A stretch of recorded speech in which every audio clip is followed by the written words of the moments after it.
en archéologue, ils ont fait attention en arrivant sur les ossements et tout ça, ils les ont en extrait quelques-uns.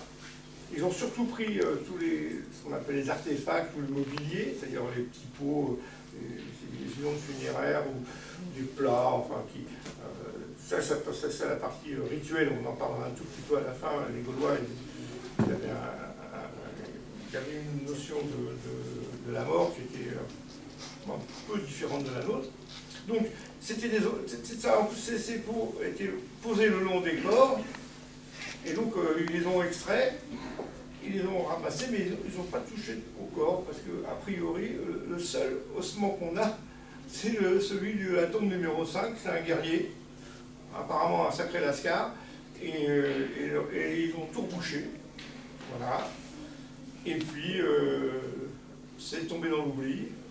Et à notre époque, les terrains sont complètement embroussaillés. Donc on a un taillis qui est impénétrable. On a été faire un tour avec des ustensiles de détection. Bon, on n'a absolument rien vu. De toute façon, c'est privé. Ça appartient, une partie des terrains appartiennent au domaine de l'abbaye de Poilly. Qui nous ont pas donné. D'abord, on n'a pas les compétences d'archéologues pour fouiller faire ce genre de travaux. Et j'ai essayé de contacter leur archéologue, ils n'ont jamais répondu. Nous ne faisons pas partie du sérail, comme on dit. Là, on est des rebelles. On ne fait pas partie du sérail, on ne leur rapporte rien, on ne les intéresse pas. Voilà. Donc, on n'aura jamais rien de leur côté. Donc on reste avec nos artefacts, les quelques écrits des époques 1900, mais encore une fois, ils sont très lacunaires en termes d'informations techniques, parce que, un exemple d'écrit, non loin de là, une deuxième tombe. Pouvez-vous chercher quelque chose à non loin de là? Non, c'est exactement ça. Voilà, un peu au nord, enfin, etc., etc. Et alors qu'il y a des choses extraordinaires, vous verrez dans les affiches, parce que je ne peux pas parler en même temps et manipuler l'ordinateur, je ne suis pas assez habile, on a des reproductions de l'époque, des schémas des tombes, ce sont des nécropoles, des mini-pyramides souterraines de 2,60 m de profondeur avec un escalier qui descend dedans. Ah, oui.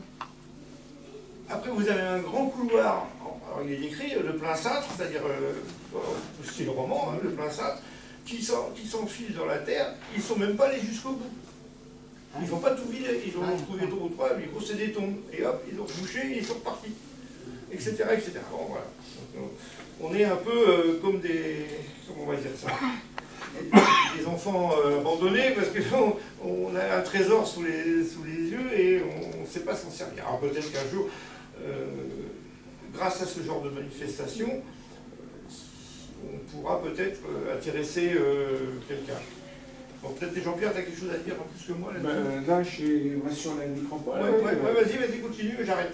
Donc, moi, j'ai visité en novice le musée de la mairie avec monsieur le Galet et de nombreux artefacts qui ont été découverts. Alors, moi, j'ai condensé un petit peu les différentes fouilles, comme tout humain, qui me suis posé un certain nombre de questions, et je pense que vous vous en posez aussi sur l'atypisme de cette découverte. Donc, d'après les écrits du 19e et 20e siècle, il semble a priori que plusieurs entités funéraires ont été mises au jour et fouillées partiellement par diverses personnalités de la commune ou des amateurs érudits.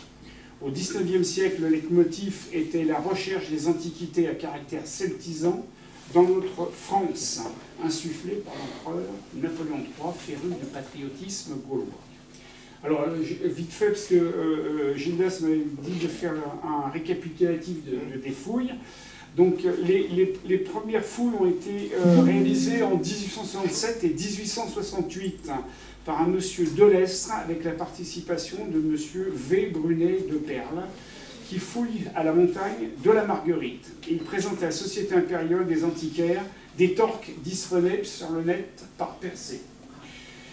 En 1869, il semble que d'autres fouilles ont été pratiquées par un monsieur Buisson, ancien maire, président de la Chappe, qui aurait découvert 4 tombes à une centaine de mètres des découvertes de 68. Les écrits citent tête au nord à 100 mètres de celle de 1868. Artefacts trouvés, débris de poteries rouges. Alors les poteries rouges, c'est probablement de la sigillée. Bon, je ne vais pas m'étendre sur la sigillée. Des monnaies constantiniennes. Il semble que dans le même temps, d'autres monnaies ont été trouvées au lieu d'huile et laboureurs. Sépultures gallo-romaines du Pas-Empire probable. Une quarantaine de tombes ont été découvertes, voire plans. Il semble a priori que 2 sépultures monumentales furent mises à jour. Ces tombes creusées dans le calcaire représentent probablement une habitation en modèle réduit. Semblent relever de pratiques funéraires en hypogée, c'est ce qu'on appelle en hypogée, que l'on retrouve chez les Égyptiens, entre parenthèses des mastabas. La mastaba, c'était la maison typique des Égyptiens il y a 3000 ans en arrière, qui est carrée, et les gens faisaient une sépulture dans la terre, puisqu'il fallait séparer le monde des vivants avec le monde des morts. Donc, et les Grecs et les Étrusques. Alors moi j'ai montré à Gildas une photo que j'ai prise il y a 3 jours en arrière à Corfou, où ça fait comme une hutte, et c'est un monument funéraire en fait. Donc les gens représentaient, si vous voulez, le vivant qui était mort, et ils le transposaient dans la terre. Donc c'est pour ça qu'il y a eu 2 tombes qui ont été trouvées avec des escaliers, et je pense... Enfin, après, moi je ne suis pas un archéologue spécialisé, mais je pense que c'est ce qu'on appelle les tombes à hypogée. Voilà. C'est celles qui étaient dans la terre, enfin profondément dans la terre. Voilà, alors après 1888, il y a d'autres découvertes fortuites par l'instituteur M. Roussin, toujours à la montagne Marguerite. Il fut mis à jour plusieurs colliers, dont 2 déposés à l'école. Après, moi je ne connais pas... 1894-95, un monsieur Eugène Bergeron et A. Guitonneau rendent compte de leurs propres fouilles au comité de travaux historiques et scientifiques. La colline dite des Crayas retient toute l'attention au lieu-dit de la Justice et les Chenaux. Ils exhumèrent 5 sépultures tête au nord et aussi au sud. Mettent à jour des fibules, des anneaux, des bracelets, des poteries de Samos. Alors, la poterie de Samos, c'est une poterie sigillée. Si vous voulez, je vous montrerai ce que c'est. Elles sont exposées. Hein. Et un glaive. Puis 6 autres. Tri sans artefacts, 3 bijoux et armes. Le nouvelliste de Seine-et-Marne confirme l'existence d'un cimetière. Albert Cattel, historien, note que de tombeaux et armes, médailles et objets ont été mis au jour, sans aucune précision. Alors, il faut voir ceux qui sont très intéressés. Il y a un document de la Chape, qui est la Société d'histoire et d'archéologie de l'arrondissement de Provins. C'est le numéro 1, tome 5, 1901, à la bibliothèque des Fonds anciens de Provins. Donc si vous voulez avoir des renseignements sur Montigny-en-Caux, vous allez à la bibliothèque des Fonds anciens de Provins, vous trouverez tout. Alors, le rappel du toponyme de la justice, comme a dit Gildas, le lieu-dit de la justice atteste du pouvoir du seigneur local et désigne l'endroit où s'élevait généralement le gibet, souvent sur une hauteur et à l'extrémité du finage. Alors, la hauteur, c'est la colline Marguerite, c'est un point culminant qui domine toute la vallée, très important. Et puis le finage, c'est la fin de Montigny-en-Caux et le début de Cossy-le-Châtel. Voilà.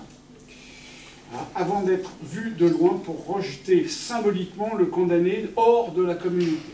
C'est pour ça que tous les cimetières, toutes les nécropoles sont hors de la communauté et jamais dans un village. Donc c'est pour ça que c'est atypique ces nécropoles, parce que le village, vous ne l'avez pas situé. Montigny n'a jamais bougé à mon sens. Hein. Oui, mais ce qui est atypique, c'est que Montigny est à plus de 2 kilomètres. Donc, à Jaune, à 1 kilomètre, même pas 1 kilomètre, 500-600 mètres près, vous avez les nécropoles. C'est là l'atypisme entre... on peut penser qu'il y avait un aspect très symbolique sur le lieu de la colline des Crayas, et où la montagne de la Marguerite. C'est sa position très en hauteur, dominant toute la vallée de la Seine, voire même on apercevait la vallée de Lyon au loin, et à la proximité de l'eau, qui était un élément sacré pour les Celtes, et adossé à une vieille forêt avec beaucoup de chênes et du gui, et qui était aussi pour les druides des choses sacrées. Donc cet endroit rassemblait, sans aucun doute, un certain nombre de paramètres qui le rendaient dans la pensée religieuse de ces gens-là important. Voilà.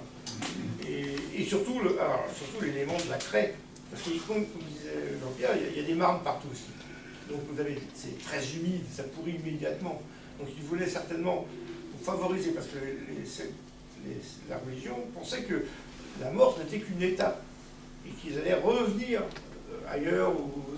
Donc toutes ces offrandes, elles étaient là pour participer au confort du voyage, et il fallait quand même un certain confort du corps. Donc ils le mettaient sur un endroit caillouteux, enfin donc très bien drainé, de façon à limiter le pourrissement. Donc voilà, c'est certainement le pourquoi du comment il est éloigné, parce qu'ici, on avait fait une exposition il y a 2 ans sur les briqueteries, ce n'est que de la glaise. Mais il y a des couches énormes de glaise, puisqu'on en a fait une industrie. Donc ils n'allaient pas mettre leurs cadavres, leurs morts, dans des marigots. Voilà. Alors c'est probablement la raison de cet éloignement. Alors je continue après. 1900, continuation des fouilles précédentes relatées par M. Buisson. 1902, Georges Buisson loue des terrains pour poursuivre les fouilles. Il n'y a aucune information sur ce sujet. 1930, quelques tombes celtes sont mises à jour par M. Lamarre et Octobon. 1967, alors là on passe à la période contemporaine, Jean-Pierre Guillaumet y consacre une thèse intitulée « L'abri à l'époque protohistorique, Hallstatt et Thènes ». Hallstatt et Thènes, c'est deux périodes de l'Antiquité protohistorique.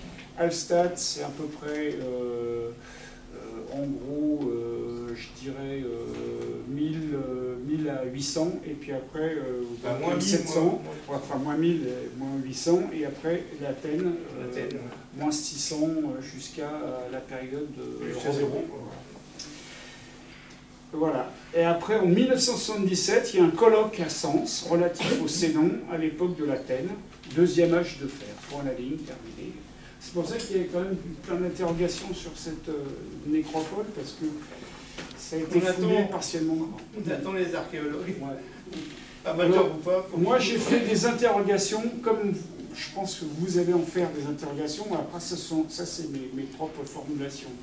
Il semble, a priori, qu'il n'y ait aucune étude globale sur ce mobilier romain, mérovingien et celte, a été entrepris à ce jour. Que constate-t-on? Il semble exister 3 cimetières, un celte, un gallo-romain et un mérovingien. Ça, c'est mes propres conclusions. Après, il n'en tient qu'à moi. Après, il me dirait ma compagne. Mais les publications sont lacunaires. Hormis les plans généraux et les plans de M. Buisson, 2 tombes, donc les fameuses tombes à hypogée, les emplacements sont imprécis. Ils ne permettent pas de déterminer topographiquement les emplacements des formes de tombes ou de nécropoles. Les éventuels empiètements ou chevauchements ou superposition de sépultures, parce que généralement, des fois, on superposait, le celte était superposé avec le gallo-romain, donc on ne sait pas des fois trop ce qui se passe. Mais là, rien n'a été noté, quoi, à noter. Alors, est-ce qu'il y a des enclos funéraires? Parce que il y a plusieurs années en arrière, les archéologues ont fouillé des ensembles funéraires, enfin des nécropoles, et ils sont tombés sur des enclos. Et généralement, c'est relativement celtique, ces enclos funéraires. Donc il y avait une enceinte funéraire qu'on appelait le téménos, et à l'intérieur de cette enceinte, il y avait des nécropoles, et il y avait des méthodes d'incinération et des méthodes d'enfouissement et d'incinération ou d'ensevelissement des personnages. Voilà. Alors, ça, c'est la première semble être concentrée sur la colline Marguerite. Alors, elle est celte. Alors ça, c'est mon avis. La seconde, la troisième, gallo-romaine et mérovingienne, seraient concentrées principalement sur la colline des Craya ou Croya, et ou lieu-dit approprié. Comparé aux nécropoles du Vicus de Jaune, ces nécropoles ne font pas partie d'un village. Pour moi, ça c'est mon avis. Hein. N'ayant aucune connaissance du terrain de ce village et des sites, il semble d'après les écrits qu'aucune structure spatiale ni substruction d'habitat ont été mises à jour. Ça, il n'y a pas de personne à trouver un habitat dans le secteur. C'est un peu embêtant. Alors, y avait-il un village ou des entités communautaires qui vivaient et se sont succédés pendant 600 ans? Parce que là, la période celte jusqu'à mérovingienne, c'est 600 ans. Hein. Ça fait quand même pas mal. C'est à peu près de nos jours, à l'époque d'Henri IV, vous voyez. Alors, y a-t-il eu un lieu cultuel? Moi, c'est un petit peu ce que je pense. Voilà. Une information exclusive. Y a-t-il eu un lieu culturel commun qu'on appelle conciliabulum en romain, ou en latin, avec 3 civilisations qu'on peut supputer, mais aucune structure de type enclos quadrangulaire ou circulaire, ni tumulis, comme les fouilles de Limrad l'ont matérialisé dans la bassée le long du couloir fluvial de la Seine, soit par des investigations préventives, soit par des photographies aériennes. Citons Bazoches, Desbrais, Ballois, Peugny, Gouet, Hermé, et j'en cite, il y a aussi Villeneuve-la-Petite, où j'ai eu la chance, moi, de connaître l'une des archéologues qui a fouillé à Villeneuve-la-Grande. Donc à Villeneuve-la-Grande, c'est une enceinte circulaire, et dedans, il y avait des sépultures. Donc ça a été fait ça en 1964, c'est très très vieux, mais j'ai eu la chance moi, de connaître l'une des femmes qui a fouillé sur ces enclos funéraires. Alors notons par exemple que la nécropole de Gouet, qui a été fouillée en 2002, a révélé 59 inhumations. Et je fais un petit peu parallèle, je t'en ai pas parlé de ça. Et 4 enclos, mais il y avait 4 enclos funéraires quand même. Elle est datée de du troisième âge de fer, similaire, de par les sépultures en pleine terre, parce qu'elles ont été trouvées en pleine terre, soit simples, soit doubles. Il y en a qui ont été trouvées doubles. Et ici, il n'y a jamais eu d'annotation si elles ont été... Ici, on a un triple. Triple, d'accord. On a un petit dessin de Bergeron, ouais. Où on voit, il explique très, très nettement, on voit donc 3 cadavres superposés, séparés par une couche de pierre plate. Ouais, tandis qu'à Gouet, ils étaient côte à côte. Voilà, ils ont même supposé que c'était peut-être l'homme et la femme. Si ça se trouve maintenant, c'est peut-être l'homme et l'homme. Tu fais de l'humour là. Voilà, là c'est un petit peu pour plaisanter. Donc cette nécropole de Gouet me fait penser à celle de Montigny. Donc, et alors ainsi que les armes et les bijoux qui s'y rassemblent quand même. Moi j'avais récupéré une fibule en fer, très épaisse, exactement la même fois 1 cm et demi, et c'était des urnes funéraires qui étaient énormes comme ça, quoi.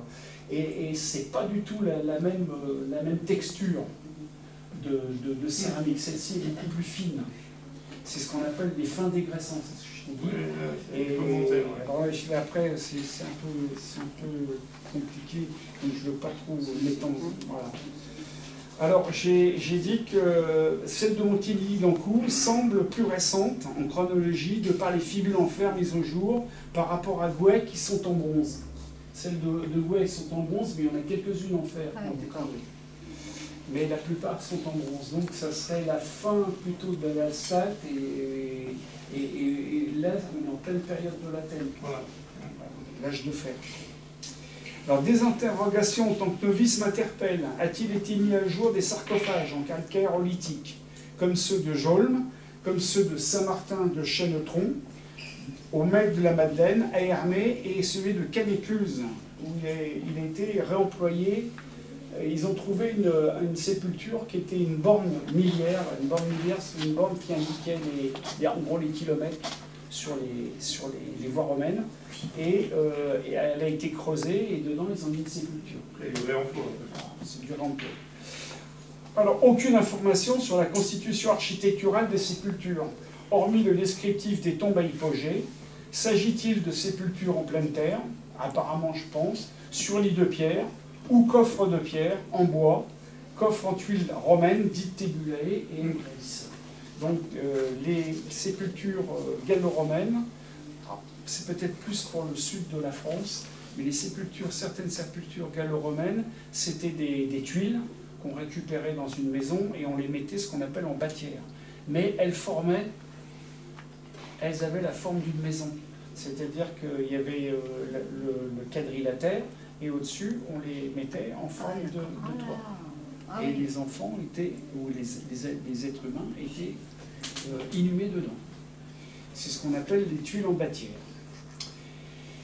Voilà. Alors, est-ce qu'il a été trouvé des sites de pierre en calcaire ou ont-elles été trouvées? Aucune épitaphe a été trouvée. Il n'y a pas d'épitaphe. Alors, une épitaphe, c'est une tombe, comme on a dans nos cimetières, avec une inscription. Voilà. Alors, du point de vue rituelique, pour les sépultures gallo-romaines, des monnaies ont été trouvées, ont-elles été trouvées dans la bouche des individus. Alors ça, c'est un rite d'incinération ou d'inhumation où on mettait ce qu'on appelle l'obole de charron dans la bouche du défunt. Ça, c'est un rite qui est grec, qui est d'origine grecque. Et ce rituel, il s'est perpétué. Mais là, on ne sait pas, il n'y a pas eu de description des gens qui ont fouillé. Elles auraient pu orienter les datations. C'est-à-dire que si vous avez des oboles, enfin des pièces de monnaie dans la bouche de l'individu, ça peut orienter, si vous voulez, la date où les gens ont été inhumés ou incinérés. Le rythme de l'obole, passage dans l'au-delà, dans la bouche antique, s'est perpétué jusqu'en Gaule chevelue, mais pas systématiquement. Était-elle à proximité des corps? On ne sait pas. Et alors, il a indiqué par M. Buisson qu'il a été trouvé des monnaies constantiniennes. Alors ça, c'est un très bon point chronologique, parce que Constantin le Grand et ses fils, Constantin le Grand, c'est 308 après Jésus-Christ jusqu'à 337. Donc là, on sait exactement quand les gens ont été à peu près enterrés. Voilà. On peut supputer l'existence d'une communauté clanique d'agriculteurs. Alors c'est la différence entre Jaune et Montigny-en-Caux. Pour moi, ce sont des agriculteurs ou des gens qui faisaient de l'élevage, agriculture, enfin, ou semi-élevage, semi-agriculture, ce genre de culture, quoi. Voilà, donc c'est une communauté d'agriculture qu'on appelle des Sénons, ils sont d'origine sénone. Les Sénons, c'était les habitants celtes de toute la contrée. Alors les Sénons étaient un peuple extrêmement important dans la Gaule, puisque à Agendicum, donc à Sens, moi je le mets sur mon livre, il y avait quand même 6 légions romaines. Ça veut dire que Sens était une ville très très très importante dans la Gaule antique. Et c'était la capitale des Sénons. Les Sénons, c'est un peuple. Il y avait les Allobroges, les Sénons, il y avait les Ambiani, qui sont vers Amiens, il y avait les Parisis qui étaient vers Paris, il y avait les Meltes qui étaient sur Meaux, etc., etc., etc. Donc les Sénons, si vous êtes originaire de la région, vous êtes des descendants de Sénons. Et ceux qui n'y sont pas, c'est les Séouis. Voilà. Alors, en ce qui concerne les poteries gallo-romaines, le rituel des offrandes, des accompagnements libatoires pour le défunt semble être attesté. Donc, tous les petites poteries que vous avez vues, généralement, c'est des fois libation. Donc, il y avait un rituel où on enterrait, où on inhumait on incinérait l'individu, et après, derrière, il y avait toute une cérémonie rituelique où on posait pour le défunt, dans l'au-delà, qu'il ait à manger et qu'il puisse jouir de tous les bénéfices qu'on a sur Terre. Alors, il y a une coupe à libation, donc je te l'ai dit, là, c'est un drac 36, donc c'est une coupe, vous verrez, elle est rouge, Donc ceux qui veulent visiter le petit musée à la mairie, vous la trouverez. C'est une coupe rouge, c'est une coupe à libation, c'est typiquement les coupes qu'on mettait en offrande. Voilà. Alors d'autres questionnements sur la morphologie des individus, l'état des corps, on ne sait pas. Et notamment la dentition, qui peut indiquer des maladies osseuses, l'aspect physique, grand ou petit. Apparemment, ça a l'air des grands. Ah oui, le seul individu qu'on a là, il a un fémur de 46 cm, c'est exactement la taille du mien. Si tout est proportionnel, je fais 1,80 m, ou je faisais. Et alors, ça fait un individu quand même. Ouais, mais là tu n'as qu'un individu, donc tu peux pas sur les 80. Est-ce qu'ils étaient tous costauds? En général, les Gaulois étaient bien nourris. Alors c'est quand même le but, alors même si j'ai un peu une dent contre les archéologues, mais c'est quand même le but des archéologues, c'est quand même ces gens-là, quand même, ils ont des spécialistes, ils ont détaillé exactement, il y avait 36 femmes, 40 hommes, il y avait des enfants, généralement les enfants n'étaient pas mis dans les tombes, ils étaient en dehors des tombes. Et les enfants, on les enterrait généralement sous les seuils de porte. Les enfants, les nouveau-nés, je précise, les nouveau-nés. Tout ce qui était... Ces cimetières, c'était réservé à tout le monde ou à l'élite, hein, parce que ça ne fait pas beaucoup de monde pour un village, 3 tombes, 4 tombes. Voilà, c'est très intéressant ce que vous dites comme question, parce qu'on ne sait pas exactement... Parce que là, ça ne paraît pas beaucoup. Exactement. Alors donc il devait être enterré ailleurs. Exactement. Elle est dans la terre, sûrement, parce que pour le commun du mortel... Alors là, il y a quand même une partie d'élite, parce qu'il y a des armes. Donc s'il y a des armes, ça veut dire... Voilà. Mais ça veut dire que le commun du mortel était enterré dans le jardin, au fond... Pas dans le jardin, c'était toujours dans les nécropoles, mais il est enterré en pleine terre.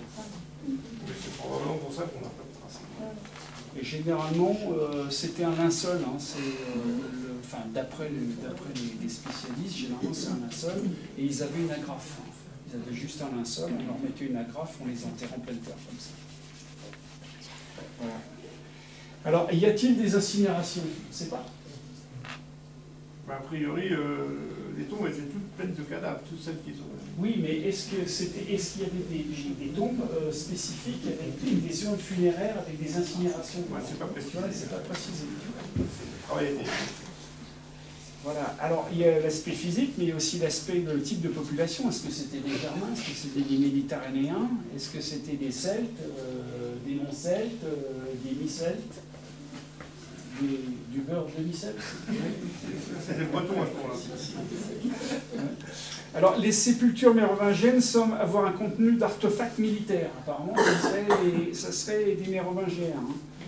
Alors, d'après les divers inventaires de Georges Buisson en 1956 par M.